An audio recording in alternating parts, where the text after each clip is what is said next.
They will probably all go for the buddleia, and then we'll shoo them out. Come on, you gremlins, come on.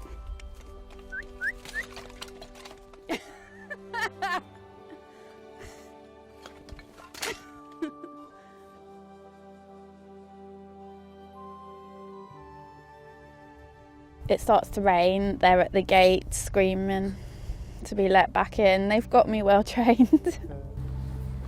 So they obviously own you? Yeah, I feel like a serf.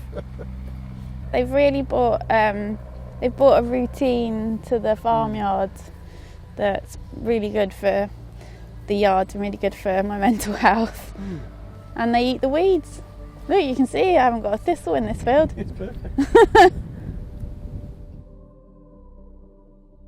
So yeah, we came back from living abroad, moved to North Wales, and slowly, bit by bit, we've taken fields back in hand from our tenants and started farming it ourselves, farming regeneratively and working with nature.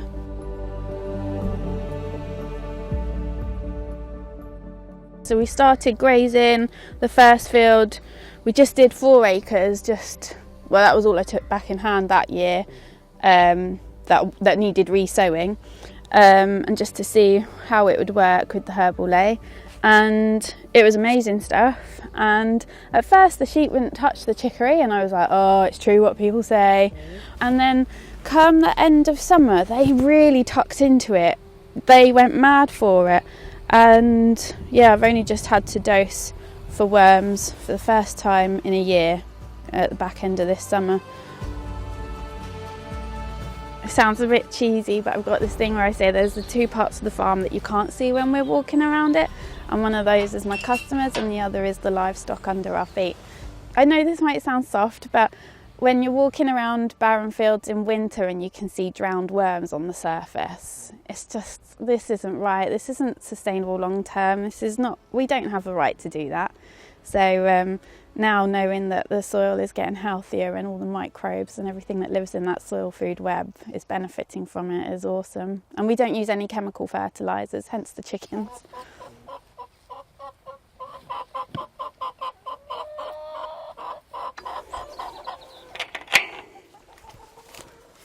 This is my weightlifting in the morning. It's brilliant. They just love the grass. Like eating the grass, and then the food that they've got is organic layer pellets, and that's kind of there as a reserve. They don't go to it straight away. Yeah, and that must last a long time. Yeah, the chickens that I've got, like the pet ones on the yard, they go through their layer pellets like they're sweets. Yeah. We've done a lot of riparian work here on the edge of this field. We've concentrated this year because where it had been farmed conventionally, it was ploughed up to the edge, and then every time we had the flash floods in winter, it would eat away underneath and the top would drop in. So in 5 years, we've lost so many metres of field edge, and I can't afford to buy so many metres of land or soil to grow on, so it just made sense to do the riparian works just to save our fields.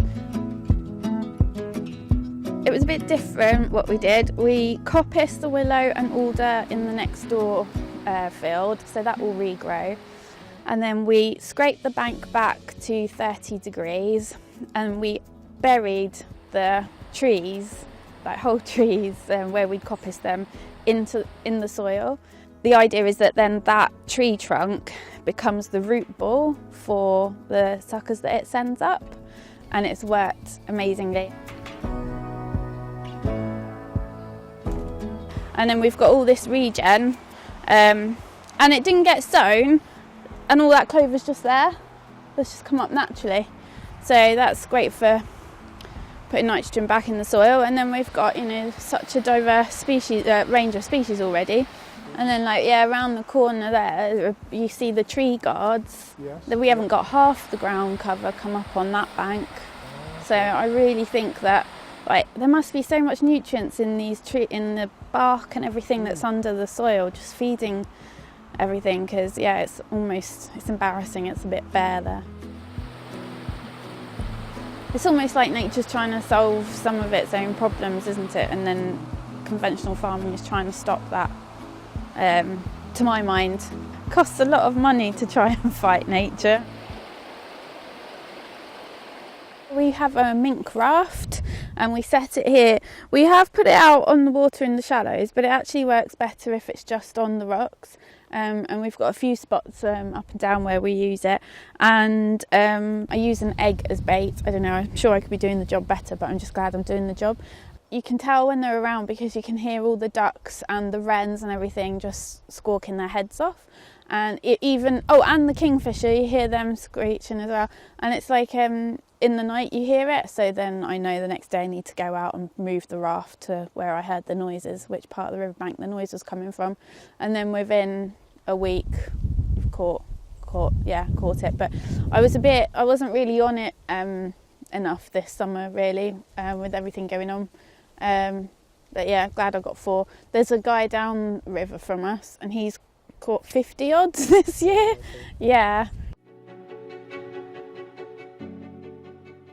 I would love to be able to find a grant that would help me renovate it into an outdoor classroom.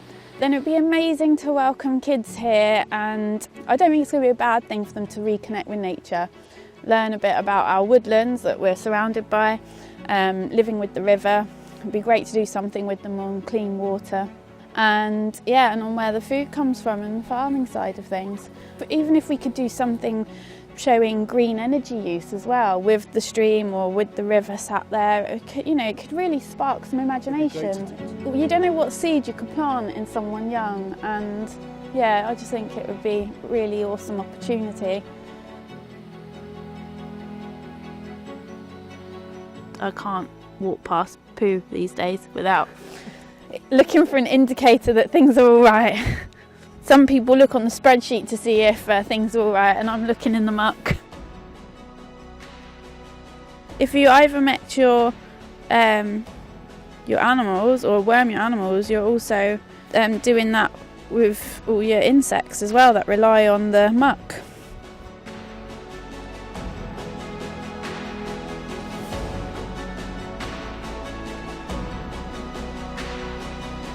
Now seeing it covered and deep in lush herbal lays which are helping the health of the livestock.